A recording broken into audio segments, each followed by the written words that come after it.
yes, definitely trauma bonding is a very powerful way of pushing you from the excitement of early limerence into the exhaustion of person addiction. And like you say, there can be people that do that very deliberately, that they are strategic in their manipulation, in giving you crumbs and then withholding, and then giving you crumbs and then withholding, and not doing it in a predictable way.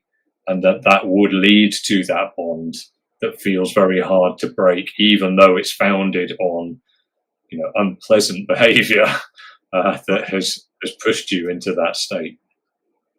So how I see all of this from being different from love is love. I mean, there's lots of ways that you can describe love, and that the ancient Greeks had kind of 7 or 8 different forms of love.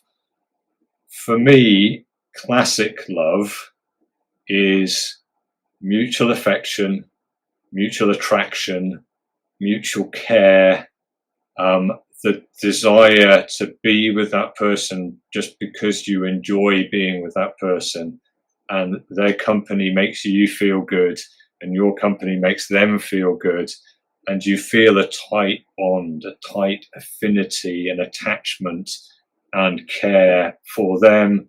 And the sort of external things, like you would do anything for them, you would put your life in jeopardy to save their life, that those sorts of drives of a kind of healthy, secure pair bond.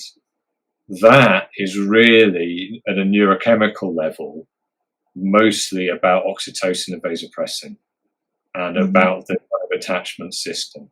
So that simply cannot develop in the early phases of a relationship.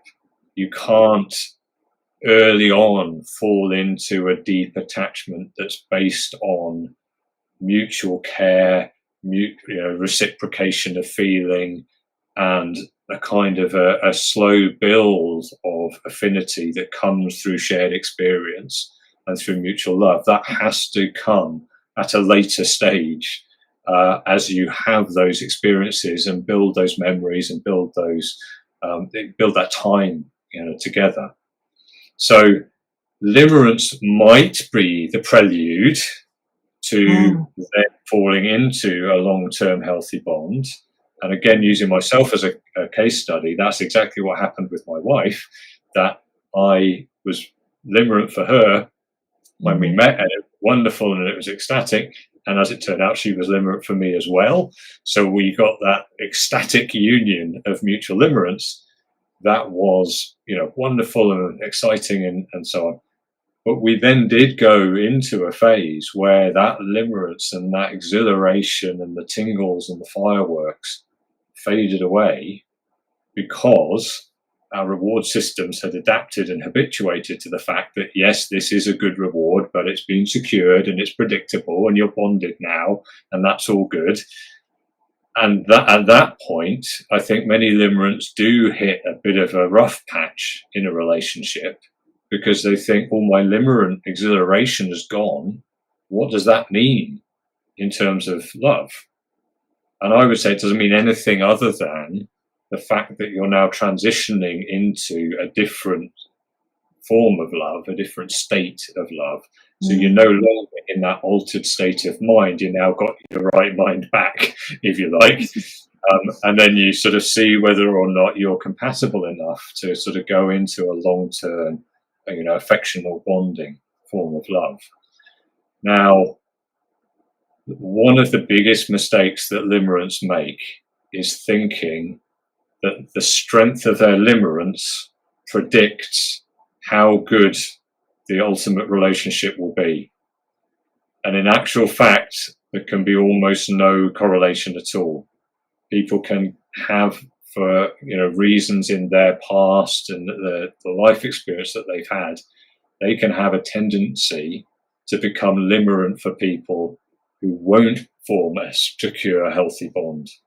So, if you have had childhood trauma, bonding problems, attachment problems in your history, it can be more likely that you become limerent for people who behave in a way that makes them unpredictable and makes them that they are it's some subconscious program that's settled in, that people that behave in this way, that they're unpredictable or they're withholding or they're rude or they're sarcastic or something like that, can trigger that sense of desire that leads to the onset of limerence.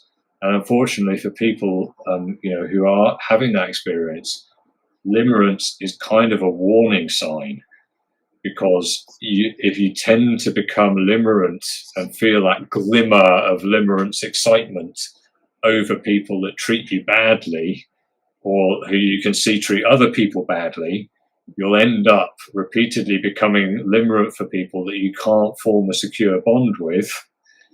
And so your relationships will end up hitting, the buffers at that point where it becomes clear you're just not compatible. There's just not going to be a long-term relationship out of this.